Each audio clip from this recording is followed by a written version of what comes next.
Good evening, well, or good morning, depending on when you watch this video. Today I'm going to talk about some tools that we need to all be on board with and make sure we have in our toolbox for analysis. So in your notes, you would label this the 6 elements of style. Okay.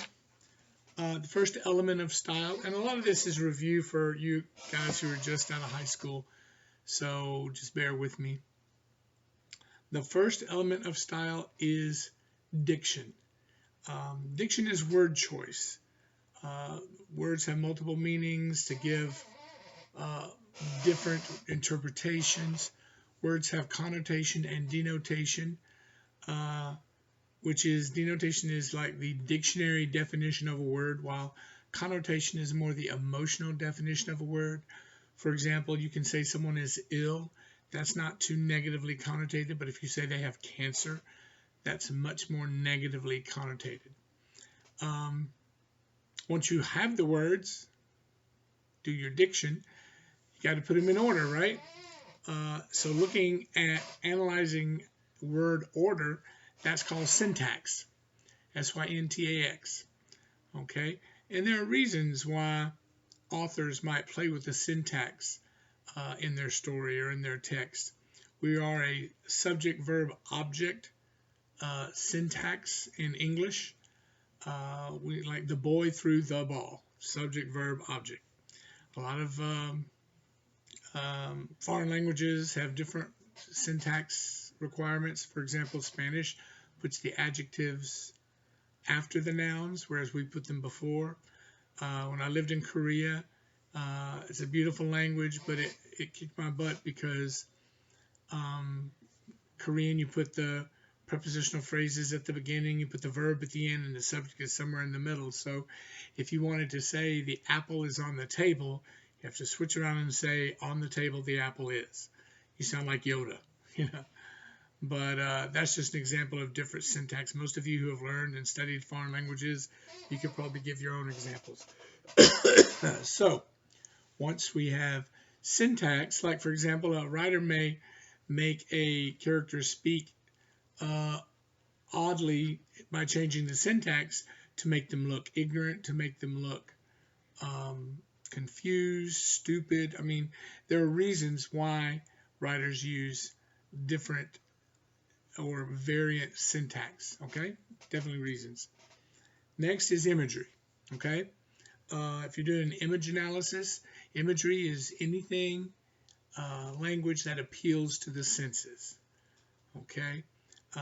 You probably studied this in your literature classes, your high school literature classes when you studied poetry. A subcategory of imagery is symbolism.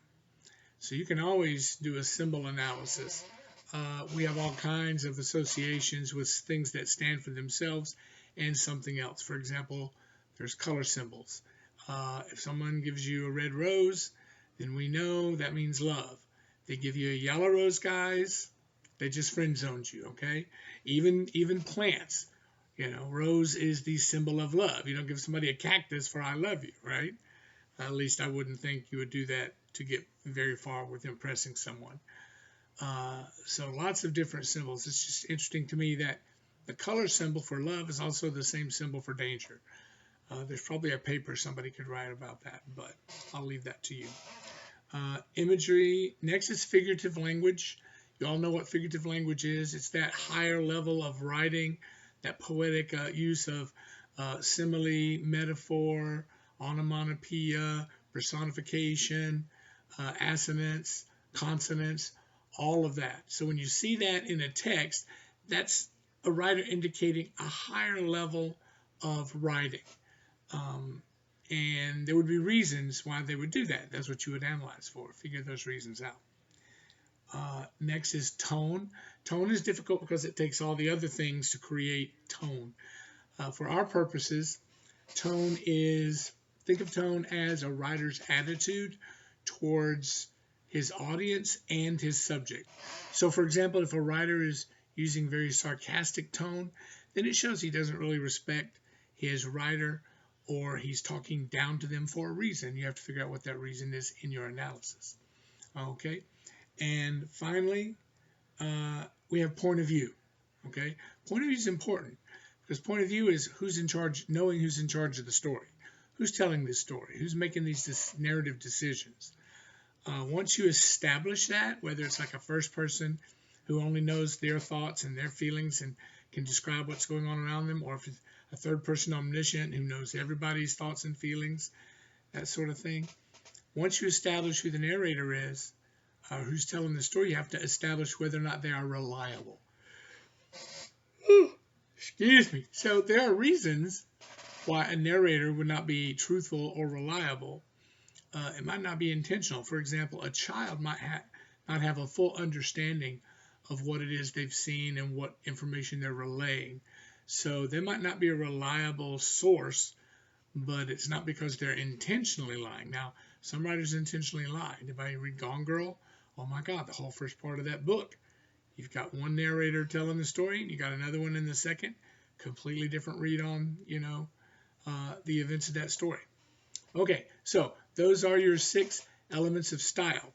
What I need you to do now is to read the short story that I will post called Born of Man and Woman. Pick one of those elements of style and do a brief analysis. Come up with a thesis and a thesis statement regarding some subject that you see in that story. And there'll be more detail in the prompt. So thank you for listening. This has been your 6 elements of style.